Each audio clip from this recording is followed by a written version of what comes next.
What's up, everybody? Greg Chapman back again with another edition of the Gentleman Gorilla Small Business Marketing Podcast. Today I am joined by Lisa Peranzo of A Healthful Life. Thanks for having me. I'm stoked to be here. Yeah, it's wonderful to have you on the show. Got to meet you this morning. Yeah. And, definitely just walk in and exude the bright energy like a good trainer and a mental health life coach should be. Thank you. I appreciate that.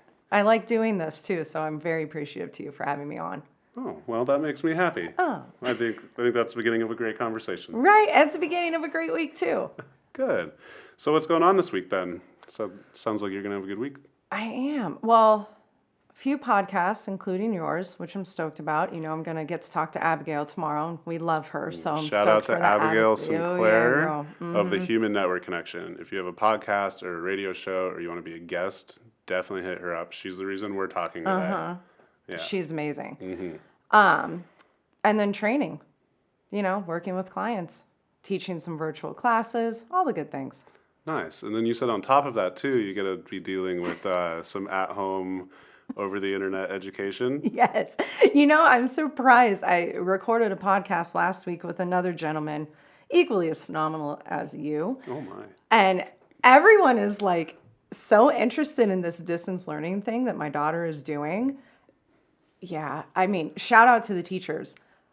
I come from a mom who's a 30-year educator, preschool teacher, which is an act of just patience, right? Mm-hmm. And to see that transition go into an online community, my daughter is 5 in kindergarten, and she's in dual immersion, so it's 90% Spanish. As if they didn't deserve a raise before, now they really, they need it. They need it.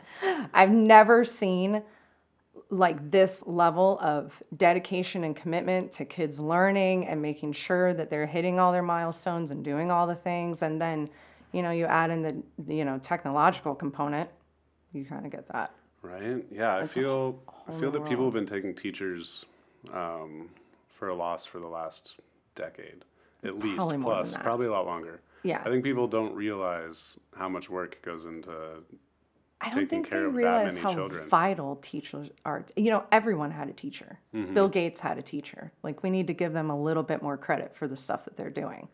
Yeah, absolutely. Do you know any personals or any teachers in your personal life that you're close with? So you get to hear all their stories. Oh, I do. I actually am very fortunate to train a lot of teachers, which when we went into lockdown and quarantine happened and all this kind of stuff. And I was fortunate that A Healthful Life was already online.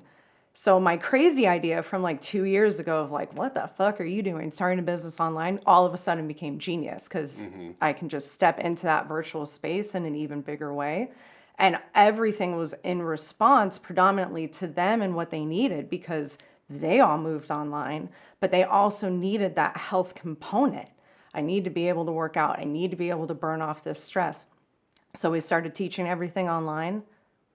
It's worked out great. They get their stress relief, and then they go into, 10-hour days of online learning and lesson planning and all the other things that they're doing. So I know, I cannot even. But I'm very fortunate for that. I'm very fortunate to have them in my life to help, with things that I've had going on with my daughter, whatever. They've been able to give that feedback and that support and that insight into what she has going on. That's got to be pretty valuable as a mom, being able to get that that outside eye from a trusted person. Mm-hmm. Oh yeah, and I mean I'm so grateful. I have so many people in my life that are always stepping up. I truly do believe that not parenting by itself, but adulting as a whole takes a village. You have to have, you know what I mean? You have to have your tribe and your support. And I'm so fortunate that they are a part of my tribe. And every time I've been dude, I'm so lost on whatever. Oh, try this. Oh, do this. How about this? And they're sending me stuff and they're taking time out of their already busy schedules. A lot of them are moms too, to help me, to help her become a better human so I don't send an asshole out into the world when she's an adult. So you're saying you're scared that if only you were raising your child, she would turn into an asshole? No, I'm not saying that. I think she'd be fine. But it doesn't hurt to have other eyes on what you're doing. I agree. I couldn't agree more. And I feel like that's true in all aspects of life. Personal, business, family, relationships, Oh yeah. working out. Oh yeah. You know, like accountability buddies are important. Accountability. Yeah, I haven't heard that term before. I might take that. You should. Okay. I think I stole it from a movie. I don't remember which one, but I use it frequently because it makes me happy. It makes me kind of happy too, because I always say accountability partners. Because it's easier to show up if you feel like you have somebody in your corner. Oh, absolutely. It's like personally, like I'm never like too worried about just like being good enough to get the job done or anything. So I'm always just kind of like, yeah, like it'll get done. But when I have other people that are a part of it, like it's like, all right, I have to show up, not for myself as much, but like to make sure that like I'm not letting them down. For sure, but that's like leveling up. You have to be continuing to level up your game in one way or another, be it, in your business or in fitness or whatever it is. Always. It's, I mean, if you're not moving forward, like you're dead. Yeah. It's because if you're Evolve not doing, or die. yeah, if you're not doing something, the person next to you is definitely doing something. Like even if it's just a little bit more. Like that's one of the biggest things I noticed during quarantine actually with businesses is like anybody that just even kept a heartbeat is now doing 50 times better than people that just shut down and then restarted. Oh yeah. Like people that took the initiative. Like there's a pizza place in La Jolla, Ambrosio's. Oh, I know. And they overnight built a brand new website to move everything to like a delivery model. And they never lost pace. And I've heard a bunch of stories like that where basically people are like, yeah, basically we saw it. And we were like, but it's closing is not an option. So we just changed. Like you said, you moved online. Yeah. I mean, the coaching component for me was already online. So the like one-on-one private coaching component, and that was intentional. Having that online component that was the first idea when I started A Healthful Life. It kind of started as this like, I'm going to start a blog, but I don't really know how to do a blog. So like, fuck it, whatever, let's just do it. Because everybody always told me when I would tell stories about my daughter and her antics, like, look, you're so funny. Like, you should write about that. And so I was like, okay, screw it, whatever, I will. And then it just turned into this addressing problems that I was seeing within my community when it came to their health and fitness. And one of those being that a lot of the moms don't have the opportunity for whatever reason to get out and go and spend 3 hours at the gym. So why can we not do that at home? Let's move that at home. How do we make that work at home? So that online component was already there. So when quarantine hit, it was already in place. It was solid. We moved classes online and then it exploded.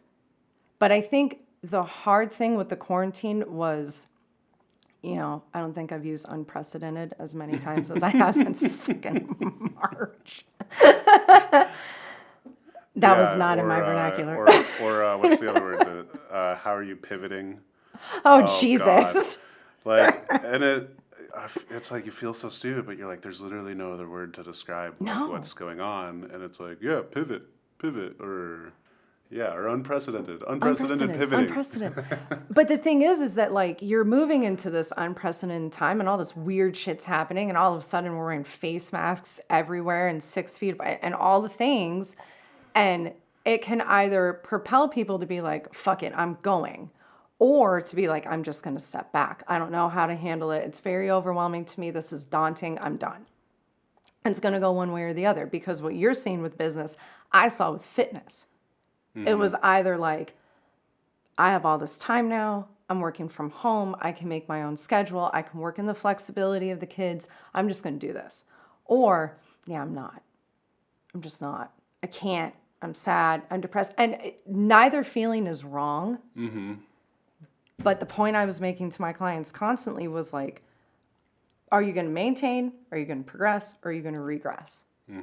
Because that 15 pounds you wanted to take off, well, you were working towards that goal. But if you stop, you're going to have that 15 pounds plus when all this shit is said and done. I actually had a client say to me, I'm going to walk out of this COVID cut. And I was like, fuck yes, you are. Is she on her way to it? Oh, yeah. Hell she yeah. kicks ass. But she's got that mindset for it. Like, okay, I'll roll with my feelings when they come through because they are going to, we're human. They're going to come through. and then I'm going to move past it and I'm going to move forward. Yeah. But there's also that mindset of I'm going to do it, I'm going to try, and if I fail, that's not a bad thing. That's the lesson learned of like, this is my starting point. Mm-hmm. And that was my philosophy with teaching classes online. I told them all at the beginning, this might go badly. This might be really, really bad. Like right when you transition? I have no idea how this is going to go. Because I had the YouTube channel, but that was all pre-recorded shit. I could go through and edit it and add in the music and make it cute. It wasn't the live component. So when we did the live component, I was like, this might be a train wreck. How did it go? Was it a complete train wreck? We're still doing it. Or did you like kind of manage it? No, it's been really good. And the feedback I'm getting is really positive. But it's also, we're in this great opportunity in life to support each other and build each other up. And that's what my little tribe has done. So when shit happened, like my class on Saturday, I think my daughter interrupted it 4 times. My husband walked through like twice. A dog, my puppy came in, and they just roll with it. They understand like life is going to happen. It's been an interesting playing field adjustment because, so like for example, yesterday I heard on the radio I think it was like Jimmy Kimmel, and there's one of the awards coming up. I only heard a few seconds of it, but basically they're like, we have to align 150 people to work into this at the same time, and you don't understand the technical difficulties because almost all of these people have not even made themselves their own lunch in the last 20 years. Because he's talking about celebrities, and he's like, you have no idea. Oh yeah, the Emmys were last night, dude. That's what it is. Yeah. Oh, so God. he's like, you have no idea the nightmares of like getting all of these people online and operating properly. Yeah. Because these guys don't know their right hand from their left. But then it's also like getting their teams to do all. Yeah, because I mean they're not running their own Instagram. And these are the best of the best at producing like events, though. Yeah. So that when they're saying this, they're like, it's like, all right, well then, a little mom and pop shop or whatever trying to go online, it's like, the professionals that literally like created the visual industry are saying this is difficult. So like you shouldn't feel bad about it because you have literally like the same technology they have for like $100, like a webcam. Yeah. An HD webcam, your shit will look just as good as theirs because it all goes through the same shitty internet funnel. Whoever founded Zoom is like, yeah. Oh my God. Fun story about Zoom. So they took off so much, like, they had troubles like keeping up and like, they didn't expect it. But I ended up, for somehow, like my monthly bill, like 48 cents got sectioned off into its own charge. And so I did like a whole financial swap with a new bank. So I kind of like let everything cancel out and then restarted it like as the bills came up. But for some reason, since it was like an old charge, it wouldn't let me pay it because it was less than 50 cents. And so for like most of quarantine, I could have started under a different like email and everything, but I was already set up. Fuck that. Yeah, fuck that. But, and so like I kept trying to call him like, can we please take care of this like 48 cents charge so I can pay you money again? Yeah. And because like it wouldn't run it. And it took him like 3 months to call me back and be like, yeah, we took care of it. But that's just how fast they grew. And of course, they don't care about a 48-cent problem. Not for me. They care about getting my monthly charge. No, we're not big fishes in that regard. No. Yeah, it's been crazy, but you make it work. You have to. I mean, I did a bunch of Facebook Live podcasts, and there's times where people just drop out, and so I'm just sitting there like, "What's up, guys?" So, thanks for continuing to watch us. Totally on a different mind track right now, so I don't know what to say to myself. It's like just killing time, and then sometimes they pop back up, sometimes they wouldn't, and it'd be like, "All right, well, should I wait? Like, are they coming?" And then So that was always a fun dance. Yeah, no kidding. Which I'm happy to be back doing in-person podcasts. Thank God. Thank God. Right? So it's awkward doing it over Zoom. So you said you're doing 3 this week, though. 3 or 4? Hold on, let me think of 5, including yours? Nice. Are they all in person? No, yours is the only one in person. Yes. I love being that person, by the way, that I'm the only one that's in person. Everything else is, I think one is Facebook Live, which will be interesting because I know Facebook recently really changed their platform in terms of like how you can go live and all those things. Really? Yeah. I haven't messed with it recently. I've been using a third-party app called BeLive.tv. Okay. because you can like bring up comments on the screen. You can like change the background, put in your logo, like have a scroll bar with Oh, text and that's everything. cool. Yeah, and then you can like simulcast on Facebook and YouTube. Okay. So there's a lot of fun. And I've That seen a makes bunch more more. sense. There's a bunch more programs coming out too, and there's a more like higher production ones too. Okay. That like if you want to put some money into it, where you can have like live switching between cameras and all sorts of stuff going on. Well, I mean, adapt and overcome. You have to. You have to. I mean, it's the digital. Like the way I look at it is, where we're at now is where I kind of expected us to be in like 10-ish years, Yeah, but it just light sped us forward, it really and it did. was like, all right, guess what? Now you're all working from home. Yeah. Yeah, and who knows how much of that will stick when this is all like really said and done. I mean, a lot of the bigger companies are starting to say like, you guys can all just work from home because I think I mean, they're saving on overhead costs like crazy though when they do that. massive amounts. Like, think about this is one of the things I like to imagine that as all of the commercial properties go vacant because people are starting to just work from home, well, they'll either turn into like shared office workspaces where people can just because some like working from home is hard It is hard. to separate, or hopefully turn into a bunch of like low income housing so we can solve the homeless issue, which is not getting any better anytime over the next, I don't know, until we go through the next economic collapse. Yeah, Like, that's just the way the money is going right now, for sure. and property values and everything. Like, we're going to have an economic collapse to get people back into houses. How fucked up is that? Well, that's the way we're headed. I mean, truly. I think so. I think so. It's kind of see like your point. working out. It's like, it's going to suck, but once you're through it, it'll be better, Yeah. right? I mean, we both kind of came of career professional age in the last economic collapse, 2008. Mm-hmm. Yeah, that was gnarly. Yeah, I was, I graduated high school in '05, dropped out-ish of college in like 2008, started a business. I wanted to go into real estate. That was bad. So, That sounds fun. so then I got a job selling health insurance, and then Oh, like a year awesome. later, Obamacare happened and killed that industry. Mm-hmm. And it didn't actually like affect the industry. It's just everyone just started saying, no, Obama's going to take care of us. And I'm like, Mm-hmm. he's actually not. Like some people, but Some people, not everybody. you're like a normal income person. You still have to pay for your health insurance. Yeah. That's vastly overpriced and will never pay you as much as you deserve. Yeah. So that was a really fun industry. Yeah, I was one of my first jobs out of college. Wait, I'm a little bit older than you. You know, there's that. Was being like working for the middleman between the health insurance companies to like help get health insurance to people who are at really high risk who couldn't get it. 2008 hit and I lost my job, along with so many other people. Mm-hmm. I mean, but Was that kind of your crucible where you like kind of had to fight through it and then you came out the other side being your own business owner? no, it actually wasn't. So I was getting my master's in 2008 and I was working at that company and I started doing CrossFit like a shit ton. Mm.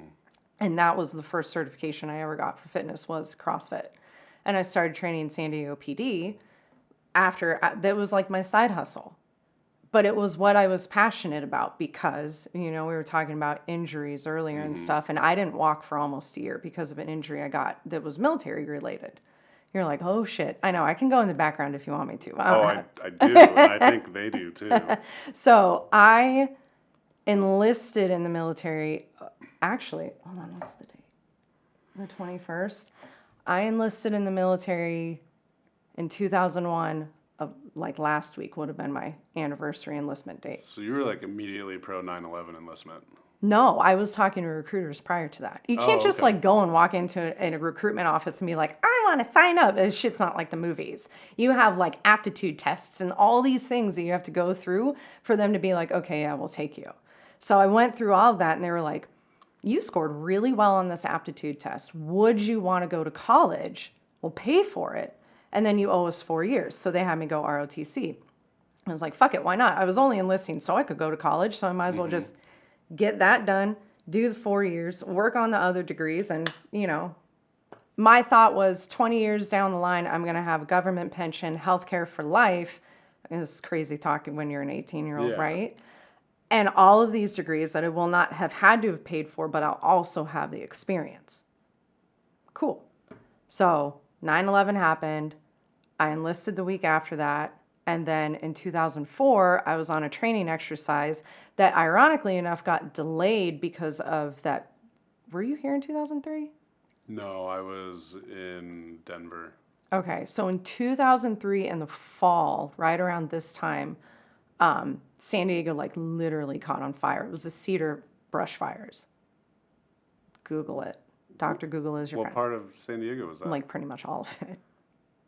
It was worse than the fires that we saw a couple weeks ago. Like put them to shame. It was like 11 days of like fires. So our training exercise got delayed until January. So we went out on the training exercise and I ended up getting hurt. I shattered, fractured, and dislocated my right foot. And I didn't walk for almost a year. Fuck. Yeah, it was gnarly, to say the least. So everything that I thought was going to be my life in the matter of 30 seconds changed. Talk about a freaking pivot. And pivots are terrifying. Yeah. I've pivoted more than once, and it's always scary. It's That's that half the fun of anxiety. it. I mean, arguably. But it's that not knowing what's on the other side, what to anticipate. So I was like, okay, well, I have to pivot.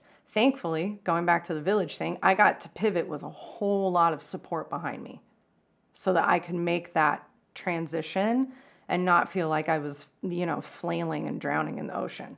Graduated college, started working, started doing my master's degree, started doing the CrossFit thing. And all of that fitness stuff was like as a means to show myself that I was still strong and that I could still do the thing, right?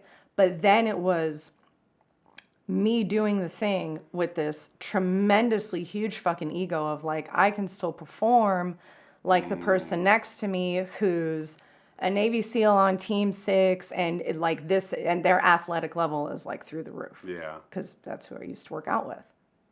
And coming into this space of like, I don't need to really be that way. So come 2008, I get laid off and my husband is active duty military. He was deployed at the time. And he was like, look, my biggest cheerleader, this man, take time and figure it out. What do you want to do with yourself? You have this master's degree, but like, were you really happy doing the insurance thing? And it's like, fuck, no, I didn't like it at all. It sucked. What do you want to do? So I ended up working with victims of violence through the San Diego Family Justice Center and then contracting to work with victims of violence through the Navy for like almost 10 years, which was crazy in and of itself. What is victims of violence? I'm not familiar with that. We worked with domestic abuse victims, sex trafficking victims, and child abuse. Okay, it's pretty important work. It's super important work as an advocate. So helping them navigate, the legal system and the resources that they could access to help them get through the situation that they were in. So doing that and loving it and still doing the fitness thing on the side. And it was always like the fitness thing was on the side. The fitness thing was on the side. And then I burned out on corporate America. I burned out on being on that like 8 to 5 grind and like not being able to have that, entrepreneurs are always wanting that like time, freedom, flexibility. Yeah. We say we want it and we don't really have it, but. Yeah, what is it? Entrepreneurs, it's the only people in the world that'll give up working 40 hours a week to work 80 hours a week and be happier. Yes. Because we get to do what we want when we want. So there's that. Yeah. The freedom aspect makes it way better. Yes. You, have to do something. Yes. Well, I mean, I'm taking the rest of the day off to take my kid to the beach because I know I'll do the work. Yeah. That's the freedom that I want to have. So again, the husband came in and was like, look, and he was on a deployment at that time too. What do you want to do? You're not happy where you're at. Every time I'm talking to you, you're crying, you're super upset. You're so stressed. It's always something with work. Like, this isn't your jam. And he was like, just quit. He was like, fuck it. Like, we're good. Quit. Go into this fitness thing full time. See what you can make of it. So that's what I did. That's amazing to have somebody to be able to support you like that. Oh, to yeah. Make that move. Oh, yeah. And then, expanding that and evolving that over time, and then turning that into now this online component where my reach is so much bigger. I can help anybody anywhere if they want to have the help.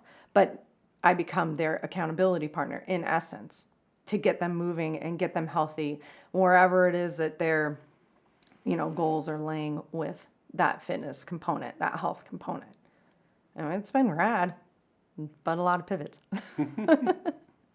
I'm imagining that you have been using your experience working through your injury, like kind of as your basis for your coaching platform, like how to relate to people, like how to work through, I guess I'd say definitely that ego block of Yeah.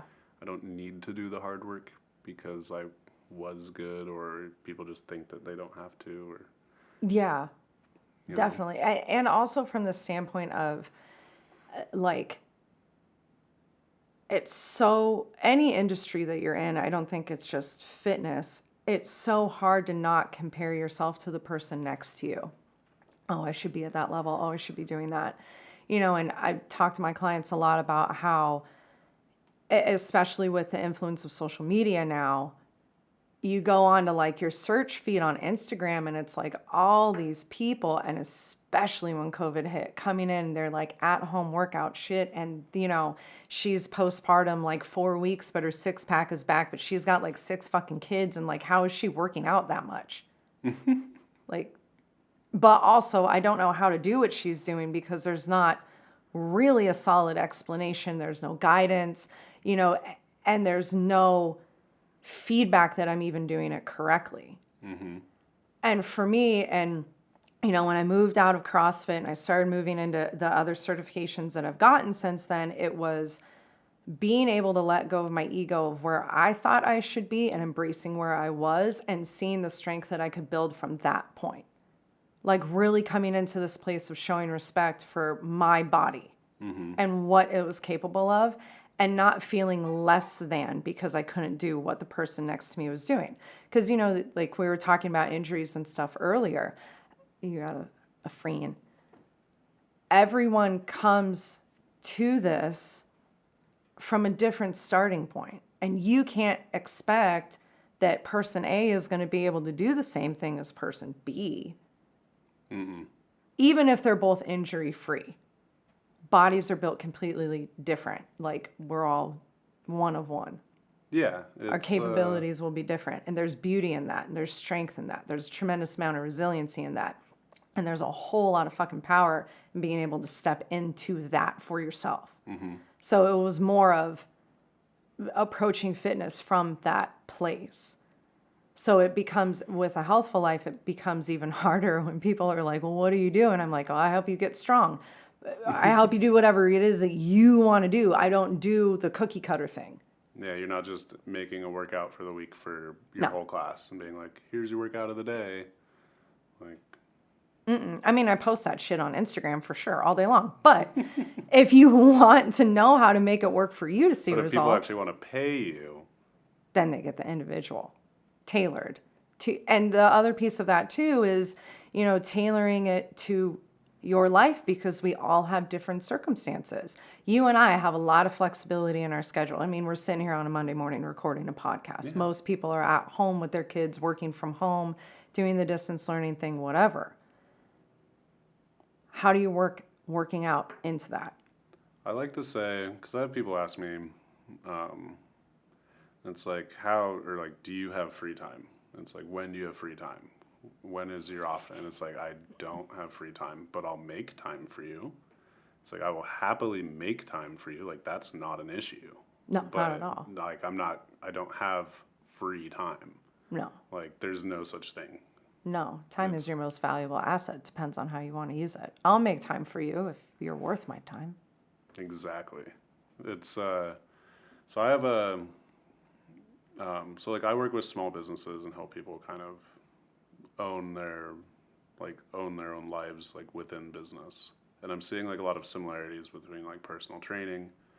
Um, and it's like I kind of have one rule because I get a lot of people that are like, I want to work with you, like show me what to do, show me how to do this. And I was telling the same exact thing. It's like, I will show you everything. I'll give you the keys of the kingdom. I was like, but you have to show up first every single time. I You will sound never, like ever call you first. Like you, like I'm already doing this and I will be doing this tomorrow with or without you.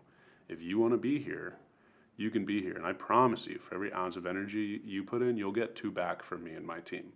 But you always have to put in that first ounce. About how many people do you think ever show up the next day? 1 in 20.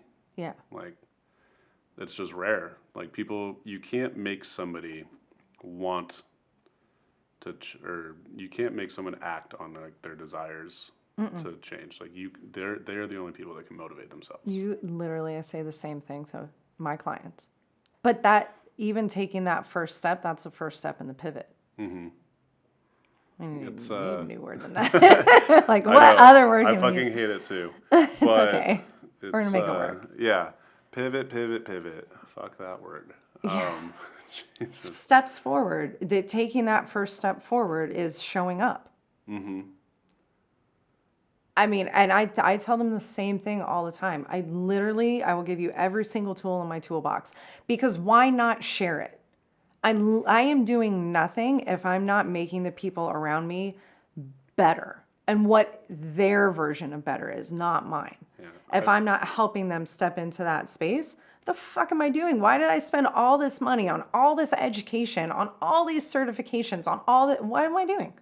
Why am I doing it? It's easy to forget sometimes, I think, like how much more you know than some people because when you surround yourself with people over time, they all kind of start to just know what you know. And then you forget until like somebody new walks through the door and like you're just talking to them like the other people. You're like, yeah, no, like this and that, and you just see them completely glazed over. And you're like, oh my God, I'm sorry. Like, My bad. it's like I forget that like people haven't spent time studying these things, or because like to us, some things are common knowledge now, like in our circles maybe, and Fair. so then it's how do you like reach them? Like how do you know where to break down that point, like and start from with them? With them, You know? I listen. Yeah. I mean, The best I answer. listen. I think I mean, obviously when I'm training, I'm talking a lot. You know, you have to give cues and that sort of thing.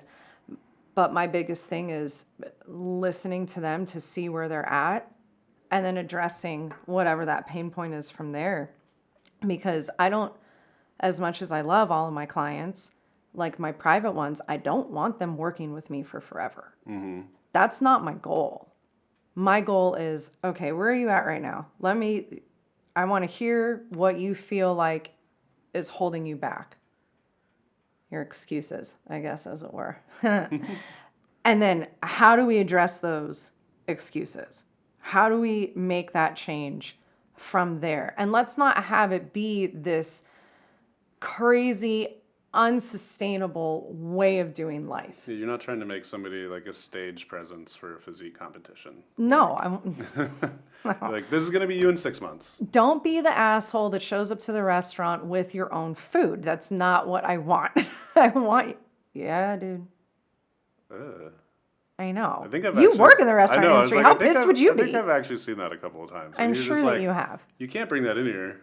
But people eat. I'm like, yeah, but it's like a health license thing. Like, Yeah. we can't prove that your shit isn't fucked up and gonna ruin everybody else's time. Right.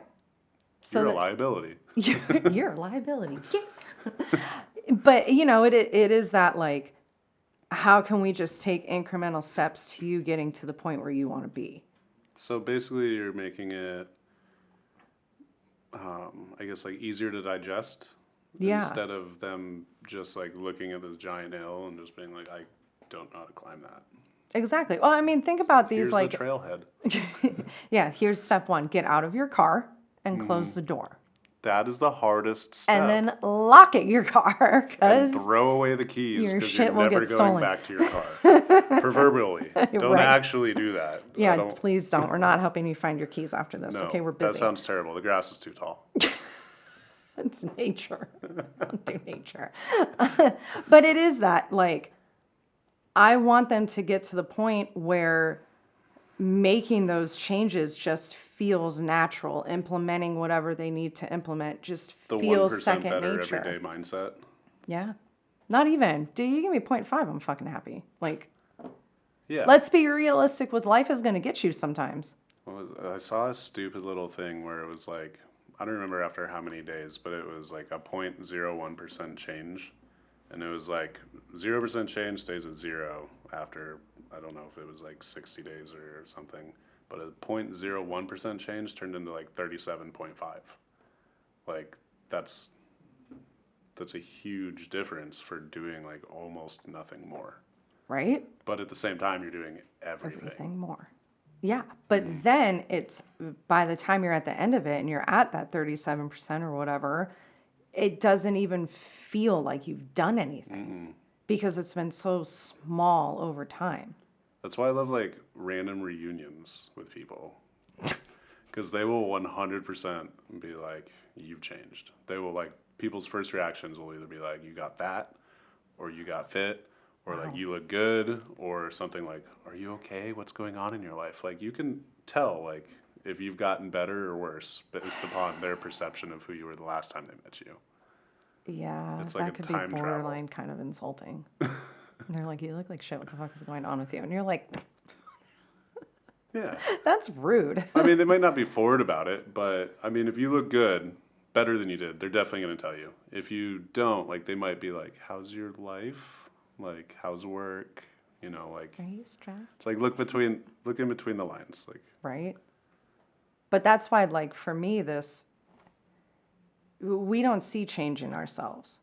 You know, like, I'm looking at myself in the mirror every day.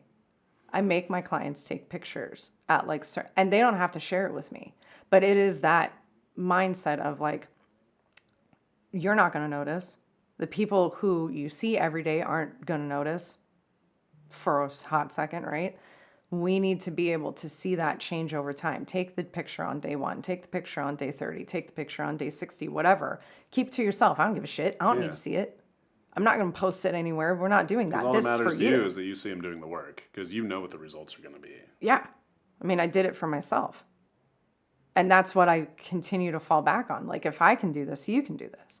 But I'm not doing anything if I'm not giving you everything that's in my toolbox. I will give you every single bit of knowledge that I have. And I'm very, very blessed that I've been able to get trained in all these different arenas and have, you know, a bachelor's in psychology and a master's in human behavior, kind of know how your mind works and work that into it. But it's up to you to use it. I can't make you do it. So I equate it to like, if you're like leading the horse to water to drink, you're not actually leading the horse, you're leading the horse's thirst. Yeah. So what serves you better, to lead the horse or to show the horse how to find the water? At the end of the day, if I can teach you those skills, you're going to be better off for it. And you're going to know when we're done working together, okay, I got this. I can do this. I know what to do. And then they also have me to fall back on if they need like the pep talk. I mean, everybody needs pep talks. Even pep talkers need pep talks. I feel like especially pep talkers need pep talks because it's like I feel like being a pep talker or a leader or a motivational worker in any way, you're almost like a sin eater. Like you're literally like, because it's like you said, you have to listen. How do you find ways to actually solve people's problems? By actually finding what their problems are. And I feel like sometimes people just need to like say what they've been feeling, and lots of times they maybe weren't even able to like put their finger on it until they have to like verbally explain it to somebody else. And then you are the person that has to eat all their shit. And you're like, I get it. I've been there, and it's going to bring up your own shit because that's how you, like, you know this, that's how you connect with somebody on an emotional level through empathy. And then there's a trust that's built, a bond, and then from there you're able to build. But like you literally have to be dragged back into your own shit through accepting their shit in order for that to happen. And that Oh, is fucking draining. it is. And you know, at the beginning of COVID, that was so draining for me in some regards. And it was like leading me back into doing a whole lot of self work because it, I think part of the reason why like lockdown was so hard is we didn't have anything to compare it to. We've never been through anything like this as a society. And it's always easier if you can be like, oh, well, like it was kind of like this or it was kind of like that. And then like, fuck it, we'll be fine. Like we're talking about the Spanish flu and comparison to COVID. And like, we didn't live through that. Like, I No, don't have this to compare it to. literally everything is different. Yes. But for me, it took me back to like the very beginning days of my injury of this huge sense of uncertainty, this huge sense of unknown, all the feelings and the anxiety that come in with that. And then like not having access to the outside world. Mm-hmm. Like we're communal as people. We want to be with other people. We want that social aspect, even if we don't want that social aspect all the time. And all of that was taken away. You know, we were having to stay in our house and you can't talk to, you talk to somebody and you get like, I felt like I was going to get lynched every time I sneezed when I was at the grocery store, whatever. But for me, that was how it was when I got hurt. I mean, I went from having all these college classes and moving my body at 60 miles an hour, every single day and just working out at that level to nothing. Mm-hmm. And I got hurt in 2004. So like the interwebs were a thing, but they weren't really what they are today. So if people wanted to be around me, it took that pick up the phone and call, or they had to come over or whatever, similar to now. So when all of this stuff started happening and, I could see all that stuff coming up, it took me back to that place of like, oh, this is exactly how it was when I got hurt, Mm-hmm. but not. I know exactly what you mean. Because I hurt my back in like 2000, I don't know, 12. And then I think it took me 5 years to learn how to fix myself, and then only like a year or two to actually do it.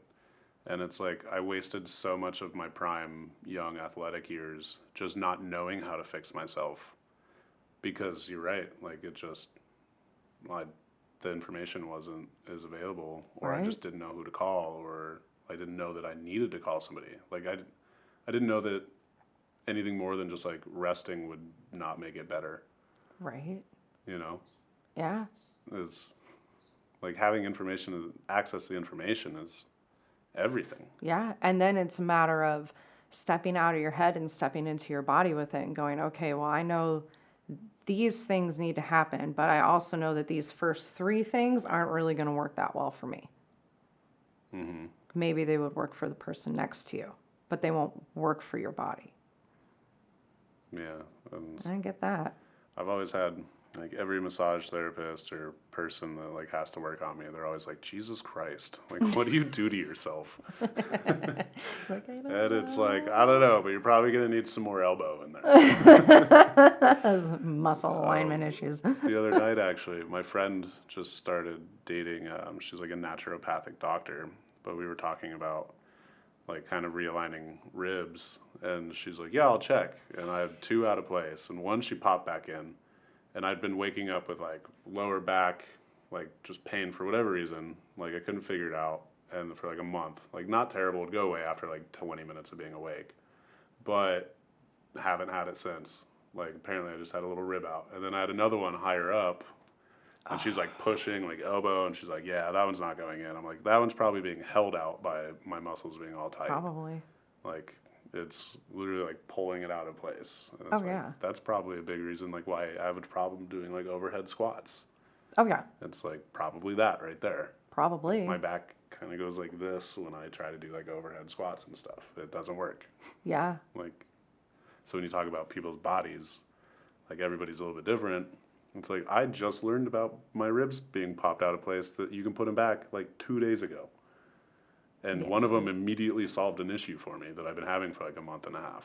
And I don't know what I did to pop it out, but I'm happy it's back in. And then you have to be mindful it doesn't go out again. But that was also you seeking the information, even if that wasn't your intention behind it. I think, like, I wouldn't even say I was seeking it, just that I was open to the fact that that was something that I might need to do. Like, Right. I wasn't like scared because like it wasn't comfortable. Like, it didn't really hurt, but it wasn't Doesn't like feel great. Like, well, I mean, also though, through healing my body, I've kind of learned to love that kind of pain because I know what comes on the other side. Yeah. Most people don't vibe with that though. Yeah. You know? I mean, like this guy, my favorite partner. I'll just lay Oh, I on this totally and have roll that. around. Like, You know,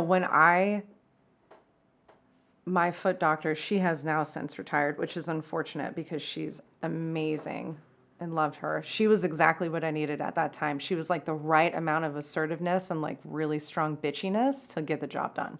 But one of the last times that I saw her, she told me that those lacrosse balls for like rolling out your feet, along with some other things that I were doing, she was like, you do that every day until you die, and you'd be good to go.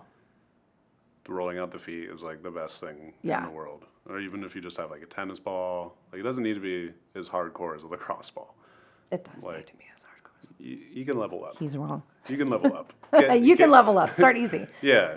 Throw a it's golf not- ball into your freezer. Not all of us Sit are down when you do it. masochists like I've turned into, fixing my body. I'm like, yes, pain. It's going to feel good in an hour, though.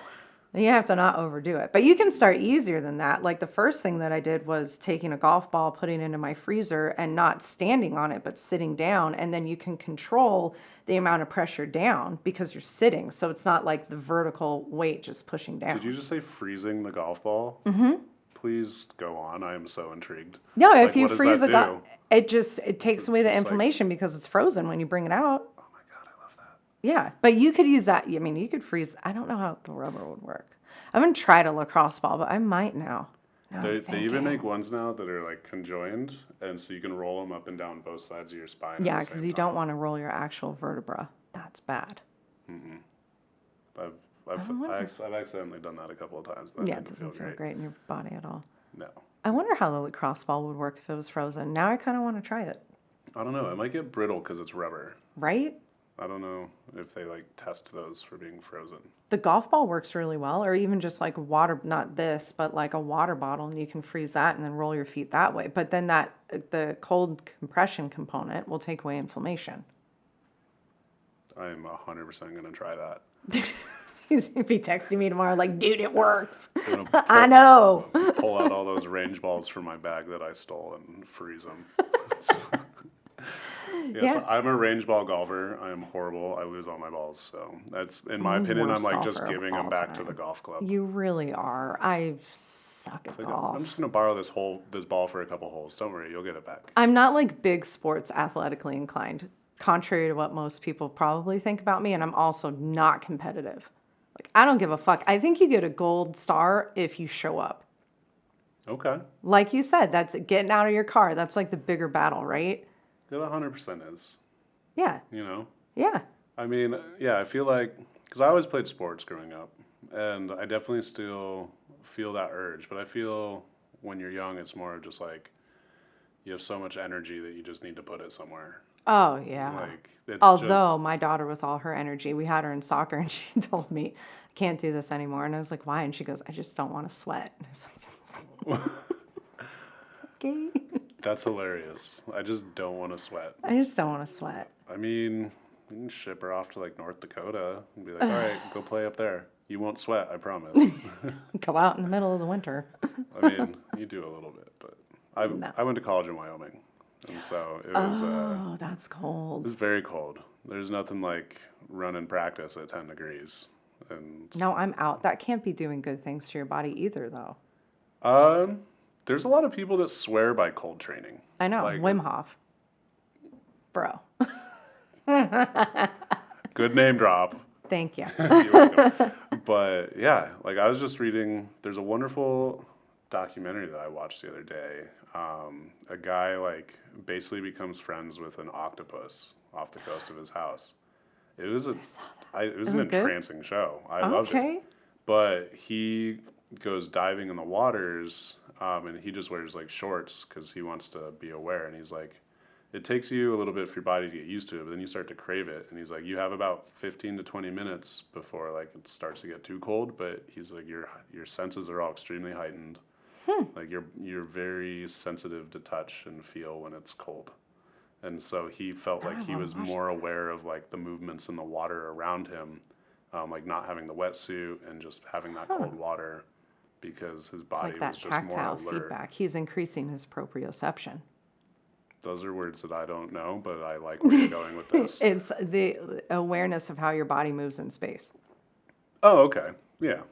That's essentially what he's doing. So yeah. Mostly it's from like a spatial fitness. awareness, Yeah, only spatial a awareness. more scientific term. What do you call it? Proprioception. I used to joke Proprioception. with my clients that I didn't know how to spell it. I think I do. P-R-O-P-R-I-O. Ception? Yeah. Okay. I'm like, hold on. Do I need to get my phone? Yeah, I talk to my clients about that all the time. And that's part of like how I train is that awareness of your breath and how you're moving. Because it doesn't matter how, the amount of weight that you're using, if it's like the crazy shit I make them do, if you don't have an awareness of how your body moves in that space, you're increasing your risk for injury. And then you're not going to be able to do the thing that you've been wanting to do. So, I mean, can't you apply that to everyday life of how you move through life and your awareness of how you're moving through life? It's just as It's fitness is life on a smaller scale. yeah, and I feel like so there's a big difference to me between like getting back in shape and then just like living a fit, active lifestyle. It's like for me, like I don't train anymore with the intention of like getting stronger or bigger because I feel like I'm already more than strong and big enough. So it's more like just staying active. But I've discovered, and I've been hearing other people talk about it, that like I won't squat over like 135 really anymore unless it's like a rare occasion. Like I won't bench more than like 180 like because I don't want to put that strain on my shoulders, like things like that. But I'll do like those low reps, but like that's the thing a lot of people don't understand. Like you can make 85 pounds feel like 200 pounds Oh, yeah. with slow movement, controlling your breath. And I've noticed way more gains working out, like, and just being active, and just using like my muscles a little bit, but more all over every day than I ever did doing like targeted workouts, or Or like when trying to hit a PR on your deadlift. yeah. And that works for some people. Ooh. Nice. It's not to say that that is like necessarily inappropriate for a person because it's not. But if you're trying to like deadlift PR, but you have no fucking clue how your body is moving through that PR, what strength are you really gaining? If you're going lighter and you're like, okay, I'm going to work to muscle fatigue or burnout or whatever, I'm just going to try to hit this number of reps. But you have a tremendous amount of body awareness for, what are your shoulders doing when you're in a deadlift? Where is your core at? Are you locking out your knees? All these things that I'm cueing to people to, then you can exercise from a more efficient place because you know how your body moves in that space. So when is it appropriate to push my limits and when is it appropriate to kind of back off a little bit. Because I know that if I go above 135, my form is going to fail and then I could potentially get hurt. So to me, like the way that you're training is more of something that I adhere to because what you're also doing is being able to train on a more consistent basis. Yeah, I've definitely found just the everyday thing. Like it's even like I don't have time to go work out every day or go on a run or a walk, but even just doing like in back, like I have a pull-up bar, so I'll go do like a set of pull-ups, some push-ups, and like some air squats, and like literally that like 3 minutes, like in the morning or whenever, like will loosen up my whole body for the day. Oh yeah. Just that little bit, like 5 to 10 pull-ups, 20 to 30 push-ups, like 20 to 30 air squats. Like I'm good for the day. Like my body isn't tight and rigid anymore. Like just that little bit is enough. But it's like what you were saying earlier, are you trying to like win the fitness competition or are you trying to have like the healthy life? I'm just, it's one of those things. It's like, I just want to be able to do things I want to do. Exactly. Like Saturday, my buddy was like, let's go play soccer. So we went and played a pickup game of soccer. I died, but I Did feel ya? like I played some good defense, and I also scored the game-winning goal. Hey, Like, fuck right? yeah, High yeah, five. you did. Yeah, Nice. it was great. It was really good. It was a cross. It's a one tap, kind of bananaed Fuck around. It was those little yeah. goals, and I knocked it out of the ground when I hit it. And it was like, Nice. game. I And you're felt good like, about and it. I'm done. I was like, I told you guys it didn't suck. I'm just out of shape. We're getting there. But even like the 3 minute, the 5 minute workout, you can make that work for you. If you can be totally efficient with your time on it, you can push your limits with it, and you can do it all from a place of honoring and respecting where your body's at. Yeah, because like I'm not in a place where I'm like actively trying to lose weight or gain weight or put on muscle or like necessarily fix anything. It's literally just like Maintenance. just do stuff. Mm-hmm. Like do anything. Yeah, my goal is to wake up without being in pain. Mine too. 100% every day. Like, because it's draining waking up with pain. Like Oh it my takes God, yeah. so much of your energy. Even if it's just for like the first few hours of your day, like taking that long to like get ready and like get your body up, like that's your brain not being able to focus on anything else the entire time. Like you might be going through the motions, doing stuff, but you're not like actively engaged with anything else. No, you're not. Mm-mm. And having that pain throughout the day, or the pain that wakes you up in the middle of the night. Mm-hmm. Yeah. That's Those are not fun places to be at. no. But that's like what I am always telling my clients is like, you see all these fad diets and fitness things come through, and how maintainable are they after like a 30-day period? Like, do you see you doing that for the rest of your life? Or is it going to be like, yeah, I'll rock on this for 30 days, I'm going to fucking quit, and then I'm going to have to find something else because I'm going to put the weight back on, or, I'm going to regress in one way or another. I'm going to have to find something else.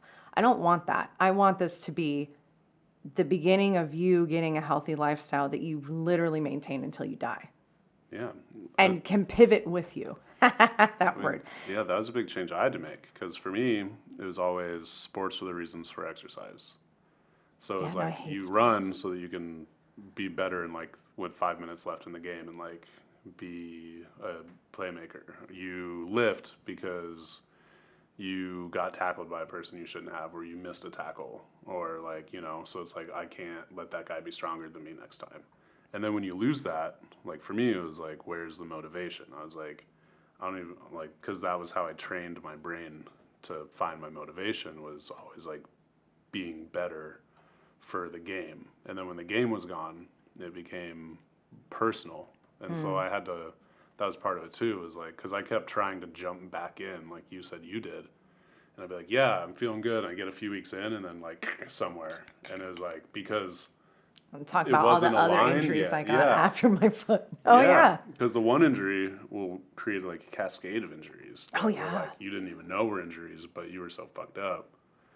You know what's fucked? All this started from a light workout day. I was doing deadlifts, like stretching with like 135 pounds. Like I could do like Light deadlift day, but he's like deadlifting me. like I was okay. repping like 300 to 400 pounds, like just like my sets. And so I was just doing like a stretch day, like it was game last weekend, and I just like wasn't holding my core. My hips just, and it was like because it wasn't heavy enough for me to be paying attention. Shocking. Air quotes for people can't just listening. Air quotes. It wasn't heavy enough for me to be paying attention. I didn't respect that 135 pounds was still enough to fuck me up. Oh, fuck yeah, it is. You know. I remember doing a snatch, and I herniated a disc in my back on the snatch. That was after I blew out my AC joint doing a pull-up. You are it's just such a like CrossFitter. Fucking litany of injuries from that. It's fine. It was my ego getting in the way, And then when I had my daughter, she actually in labor herniated my back worse. I didn't know I had a herniation in my back until after I had her. And I had like continual back pain for like 3 months. And then all of a sudden, I'm in an orthopedic surgeon's office sitting there after, like the MRI and the CAT scan and all the things going, why am I am in so much pain every day, waking me up in the middle of the night. I can't move after this kid. I can't keep up with her. I can't life. I need to be able to adult until I'm independently wealthy and I can just sit on my ass. I need to be able to adult. But then you'll be bored. Oh my God, I'd be so bored. I wouldn't know what to do with myself. But having that and being like, yeah, that was this old injury, and me just not having that awareness of how to move my body. And then I moved into a space where I built that awareness for myself, and the back pain went away. So I didn't even think about the back pain because it was gone until I had her. And then it was like, oh, now I need to be super aware of what I'm doing and how I'm moving, how I'm picking things up off the ground. You know, the little shit that we don't care about. And now I have to like focus on it. And then I was looking, you're good. And then I'm looking at her like, it's your fault. But dang it. Yeah, who knew that could happen? But it's that same, you don't give credence to the impact that even the simplest thing can have on you until it has it. It's, I think it's amazing because I can create a very strong argument for the fact that human beings are incredibly tough and strong and resilient. And on the exact opposite side, those same people are so incredibly fragile. Like, you can be the biggest, strongest person in the world, and one little flick in the right place, and like down they go, and they're done. Yeah. It's an amazing, what do you call it? Like a paradox of the human body. Like, yes, you're amazing and capable things, your body is, but it's also a machine that needs to be tuned, like, constantly. Like, and you need to be aware. Like, if something's like doesn't feel right or knock right, like, you know, knock. I was thinking about cars and like engine knocking and like breaking down. So I don't know. That just kind of made sense. Thinking about but that you know what I'm knock saying. that So my it's like, joints make sometimes. and it's like, if you don't pay attention to that little problem and solve it like right away, compounds. It will turn into other problems because, like, you know, you twist your ankle, then you start walking weird, and it takes a few weeks to heal. Turns out you just formed a new habit. And now you're walking weird until you fix it intentionally. And then walking weird will curve your spine. Maybe you're leaning forward, you lose your posture, and then now your hips are fucked up. And then you go to pick up a box one day, and you don't realize, because over time you've kind of gone like this, sideways, that now you're all crooked, and you go to pick up a box, and you herniate a disc. And you're like, it's a 20-pound box, like that should have been a thing, But then it's a thing. Yeah. And most people do have like spinal misalignments that they're not even aware of because, like you said, they're not thinking like from that standpoint of, oh, I kind of like, it's like, oh, I tweak this. We're not going to go to the doctor unless we have to go to the doctor, sort of thing. But that's also why, like, I cross-train everyone. Because there's power where, like, lifting things will give you that, like, power that, like, oh, I'm strong. But you also have to, like, get your muscles aligned and make sure your core is strong and you're stretching and you're doing all the other things that you need to be doing. Fast twitch muscle groups, slow twitch muscle groups, big muscle groups, little muscle, all the things. You know, cool, if you can deadlift 300 pounds, whatever, 30 pounds, 300 pounds. But if I make you stand on one leg, are you going to fall over and die? Maybe. I don't know. We'll have to see. But a lot of people that I train, especially at the brick and mortar that I work for, come to me with previous injuries looking for that rehab component because they're wanting to get that part stronger. And then when you start listening to them and all the things that they've been through and all the stuff, and I'm like, oh, well, is it really this or is it really actually that? And they're like, oh, fuck. I didn't think of it like that. Well, I'm thinking of it that way because I'm hearing you talk. But that's why they pay you the big bucks. Yep. Oh man. So what's next for your business? I know that we're kind of maybe coming out of quarantine a little bit. Like, do you think you're just going to be doing like kind of a hybrid model moving forward? Like doing a lot of I think so. Online and then whenever possible, like working with people. But I feel like it's way more efficient online. I'm going to do what my people want me to do. Good answer. You know, because shit. That's how businesses are. Yeah. If you're not doing what your people want you to do, they stop paying you. I mean, that's my first answer. I'm going to keep doing what they're doing. And what I'm hearing is a lot of people are extremely hesitant to go back into that like gym environment, whatever that gym environment looked like for them before. Um, and I get that hesitancy and I get that anxiety. I get not wanting to work out wearing a mask because I wouldn't want to work out wearing a mask. Sounds horrible. Yeah, that is. No, that sounds like the worst. In the world. I can't stand wearing one for more than like 30 seconds. Oh my God. I'm literally allergic to them. People all the time, they're like, why does your mask keep falling off? I'm like, because I work in bars, and it's like, I keep it on for as long as possible. But it's like, I got like 30 seconds in me before something's got to like flip. Yeah. It's intense. Unless I'm like slammed and I don't have time to actually think about the fact that I don't like how I'm breathing. But like, I'm very aware of my breath, like at all times. Me It's too. one of those things I had to train into myself. Well, you do yoga. I do. Do you meditate? I do. Same. I'm horrible at meditating though.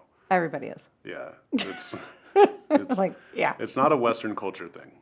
No. I was listening to somebody talk about.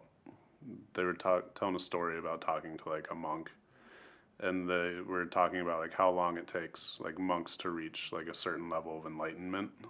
Like you basically can disassociate yourself from your body when you go into your meditation for like hours on end, days on end.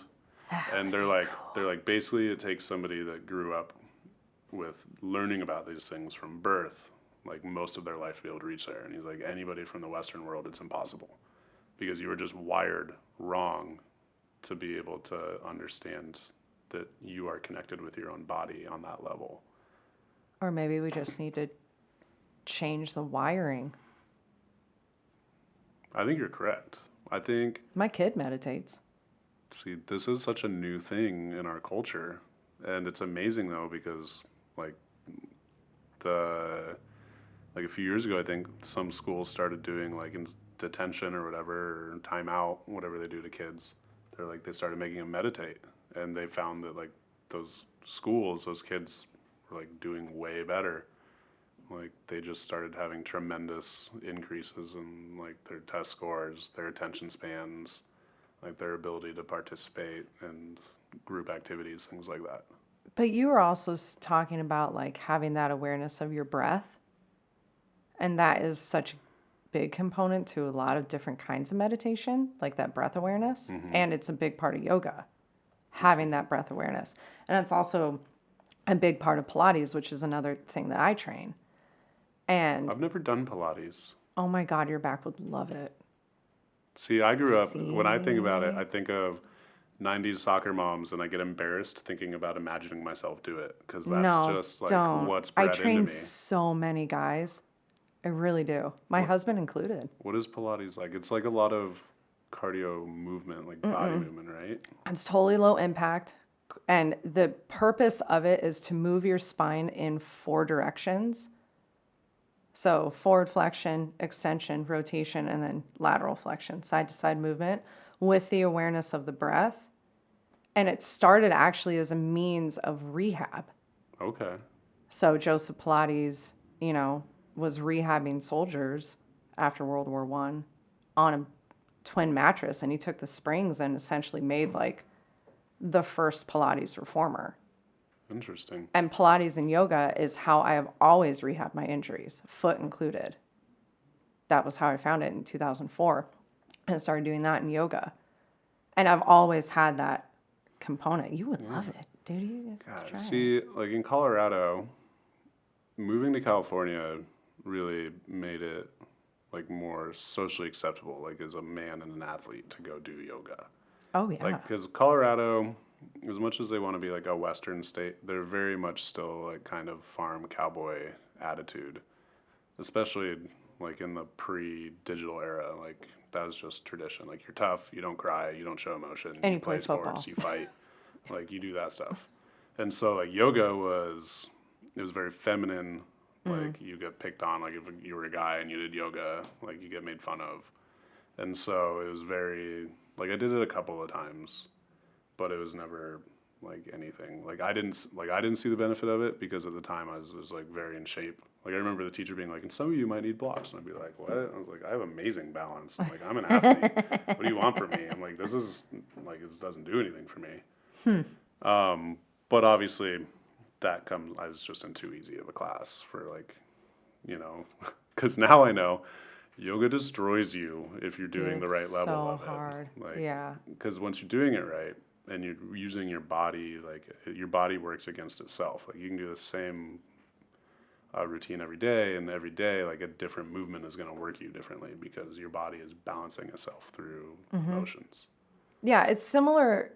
Pilates is similar in that regard. And a lot of people will say, well, yoga is a lot like Pilates. It's not, because Pilates does have a big resistance component, but the purpose of it is to bring balance to the body as a means to mitigate your risk of injury. So it's building up like your core strength, getting that proper spinal alignment so that you have good posture and all those things. And you would really like it. And I'm like, he needs to try it. I mean, I guess if you host a Pilates class, I'll come join. At 7:30 in the morning on Thursdays via Zoom. Oh, it's Zoom. Yeah. I mean, that makes sense. Everything's Zoom now. Everything's on Zoom I now. don't even know why I'm surprised. But all right, I'll be there. I'm up. So And then, send me the link. okay, my reading assignment for you then is, because you would totally dig this, Joseph Pilates wrote a book called The Return of Contrology. So Pilates was initially called Contrology, like the control of your body. Yeah, he was, and he's been quoted as saying like, yeah, I'm 50 years ahead of my time. And he really was, because he talks about like the power of the breath and the power of being outside and being in nature and drinking water and like detox, like all these things now that we're like, yes, we need to be doing that. Whereas before, nobody really cared. But, you know, going back to what we were talking about with the kids, we don't even teach our kids like how to breathe properly. Mm-mm.